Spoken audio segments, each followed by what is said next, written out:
আজকে একদম সকাল করে গিয়ে আমার হাজব্যান্ড বাজার নিয়ে আসছে। এখানে নদীর বড় বড় তাজা তাজা একদম গুলশা ট্যাংরা, চকচকা ফ্রেশ মাছ এখনো নড়াচড়া করছে।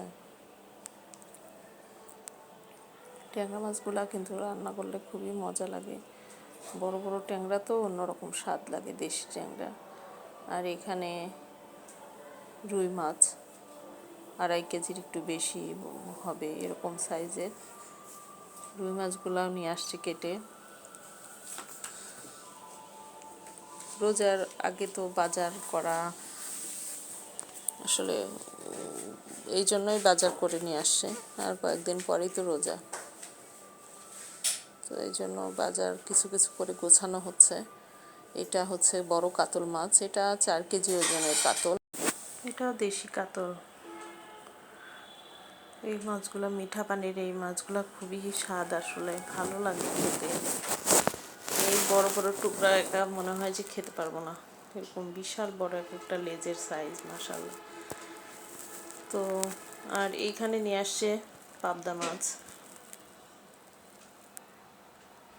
এটাও নদীর বেশ বড় সাইজের 1 কেজি পাবদা মাছ আছে। আর এইখানে মুরগি নিয়ে আসছে, একটা ব্রয়লার মুরগি, দুইটা হচ্ছে কক মুরগি। তো আমি এদিকে মাছের প্রসেস করে এরপরে একটু তাড়াতাড়ি করে রান্না বসাবো। তো ব্রয়লার মুরগি রান্না করব। মাঝে মাঝে ব্রয়লার মুরগি রান্না করি। তো একটু ভেজে নিলাম, মশলা কষিয়ে নিয়ে ভেজে তারপরে মাংসটা দিয়ে ভালো মতো কষায়। একটু ভেজে নিলে বেশ ভালো স্বাদ হয়, ওরকম কেমন লাগে, তো ভেজে নিলে ভালো হয়। এই জন্য একটু আমরা যখনই রান্না করি তখনই ভেজে নিয়েই করি। তো এই পর্যায়ে একটু ভালো মতো কষিয়ে নিলাম। আর এদিকে আবার খিচুড়ি বসিয়েছি মাসকলাইয়ের ডাল দিয়ে। এটা হাতে বানানো কিছু মাসকলাইয়ের ডাল ছিল, আমার শ্বশুরবাড়ির এলাকা থেকে বানায় নিয়ে আসছে। আমাদের ওখানে পাওয়া যায় একদম টাটকা মাসকলাই, মানে ভেজে নিয়ে ডাল করে দেয় আর কি। তো মাংসটা কষানো হয়ে গেল, এখন আমি গরম পানি অ্যাড করে দিচ্ছি।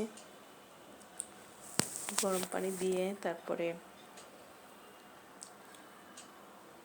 মুরগিটাও বেশ বড়ই ছিল, চারিপাশে একটু ভালো মতো পানি দিয়ে মশলাগুলো নামিয়ে নিয়ে এরপরে আমি ঢাকনা দিয়ে ঢেকে একটু জালটা বাড়িয়ে দিয়ে এরপরে রান্না করে ফেললাম। তো এই পর্যায়ে কিন্তু আমার মাংস রেডি হয়ে গেছে। আমি কাঁচামরিচ দিয়েছি আর একটু গরম মশলার গুঁড়া, ভাজা জিরার গুঁড়া দিয়ে নামিয়ে নেব। টেবিলে খাবার দাবার সার্ভ করে দিয়েছিলাম। মাশাআল্লাহ, মাংসটা খুবই মজা ছিল। আর খিচুড়ির কথা কি বলবো, একদম মনে হচ্ছে ঈদের সময় আমাদের কুষ্টিয়ার বাড়িতে একটা সিন্নি হয়, সব মানুষের বাড়ির খিচুড়ি আমাদের বাড়ির উঠানে এনে সবাই মিলে বসে খায়, ওই রকম মনে হচ্ছিল। এত টেস্ট হয়েছে আজকের খিচুড়িটা, আমি নিজেও বুঝলাম না কিভাবে এরকম হলো। আর এখানে দেশি সালাদ। তো আজকে পর্যন্তই। Stay fine, be happy and stay Jannatul Jibon lifestyle. By.